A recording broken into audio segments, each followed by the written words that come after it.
Thank you. Lima. Thank you. Dito lang pala, Manila, no? Pinakamalayong pagitan ng bayan. Tuloy-tuloy lang, daan-daan lang. Tandaan na akong view deck, yung mga kabundukan ng Camarines Norte. Going down na. Nandito tayo sa bayan ng Santa Elena. Si Jade yan, kasama ko rito. Thank you sa dito sa Alima Bikers Club. Thank you. Lima. Thank you. 5:30 AM, dito kami sa SM City Diet. Kasama pa rin namin yung mga aso ni Sir Robey. Yun. Okay. Atid lang niya ako hanggang dito sa bayad. So, sa akin na sila sumusunod ngayon. Ano po? Giwalay lang kami ni Sir Obey. Hinatid niya ako hanggang dito sa boundary ng Talisay at Daet. So mula dito after 20 kilometers mag-aalmusal tayo sa barangay Talukati, bayan ng Labo, kanan pa Vinsons. So dito lang pala, Manila, no?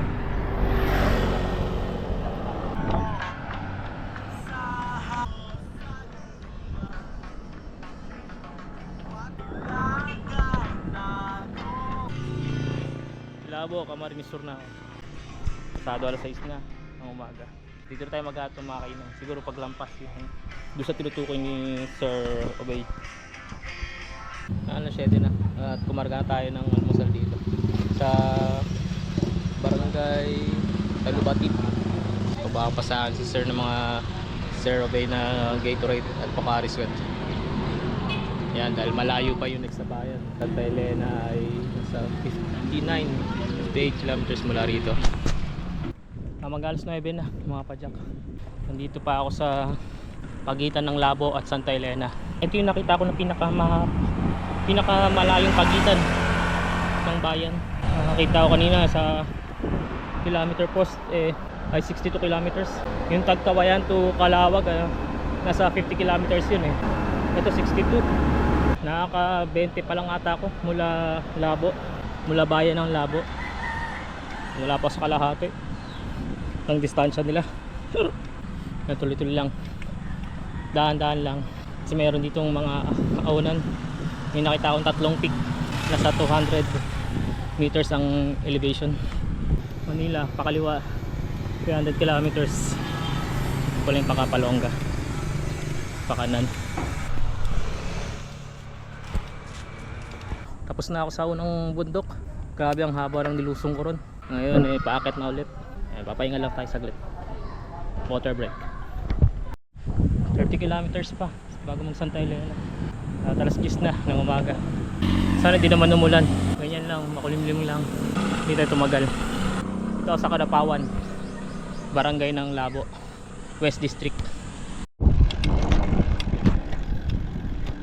Tapos na tayo sa ikalawang peak. Pero andito pa rin tayo sa Kabungahan, bayan ng Labo. Sabi reduce speed na, sabihin pababa na to, more dangerous yung curve ahead. Pero chinek ko sa mapa pababa na siya.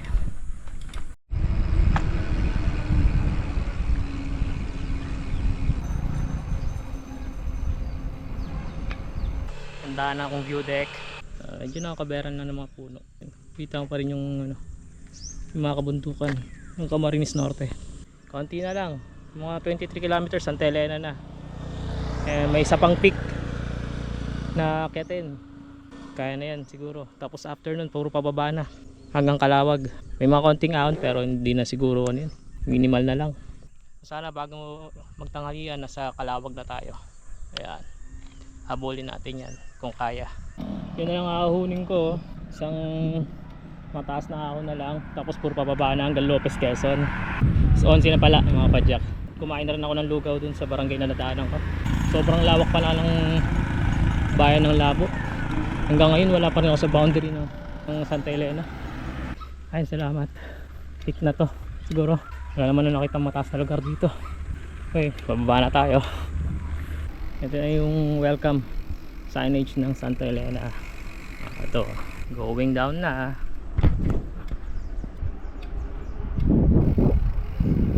Approaching bayan ng Santa Elena. Last 5 kilometers. 5 kilometers na lang. Tulog na ako diretso. Pwet pa ako kagabi.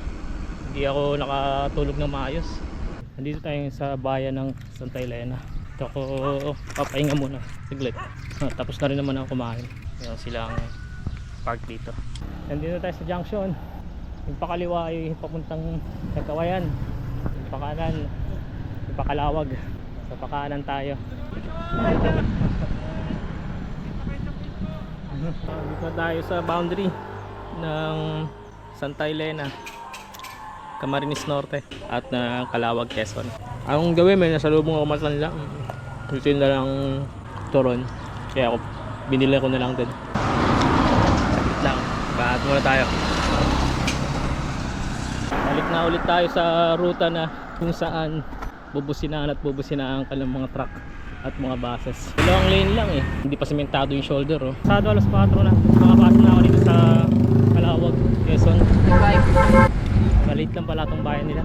Check lang natin. Ikot na tayo saglit. Daanan natin yung munisipyo nila. Nandito tayo ngayon sa pier nila. Municipal Fishport. So may malaking city dito eh. Nagpipicture lang ako.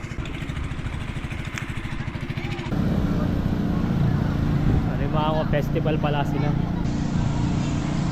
Ang church nila. May ginagawa palang skyway dito sa Lopez, Quezon. Ginawa to dahil may part dito na laging binabaha. Nate? Jade. Jade. Si Jade yan. Kasama ko rito. Nakasabay ko. Taga saan ka? Tiga rito lang ako sa Calawag. Taga Calawag siya. Calawag pa yung tulay na yun. Pag limas mo ng tulay, Lopez din. Mababa rin. Kulang na lang ng girder to. Lopez Municipal Hall. Tawa ako doon sa kuwerang ko na staff ng hotel, ng lodge. Wala daw special dito sa Lopez. Pupuntahan ko lang yung bypass road. Sabi sinong staff na nakausap ko kanina rin, may mga kainan daw doon sa bypass road. Sinabi rin niya sa akin na wag ko na raw ipilit na bumiyahe pa ng gabi doon. Ito rin kasi daan na papuntang Bondok Peninsula. Huwag ko na raw ituloy. At delikado daw. Yung pa Buena Vista yung pakanan. Pabalik doon sa pupuntahan ko sa hotel. Pakaliwa. Diretso pa Bicol. Makakaliwa tayo. May kakainan tayo doon sa may kanto. Pagbalik doon sa highway. Pan room lang tayo ngayon. 400 pesos. Pwede na. Tulog lang naman tayo eh. At hindi naman tayo maarte. Pwede ko pa ipasok yung itong bike ko. Dito yan sa Rospan, sa may highway lang, along Marlica Highway, bago dumating ng munisipyo kung galing kang Calawag. Dito ko natatapusin ng riding day number 5 ng aking Northern Summer to Manila. Pagod na, pero nakakain naman na tayo.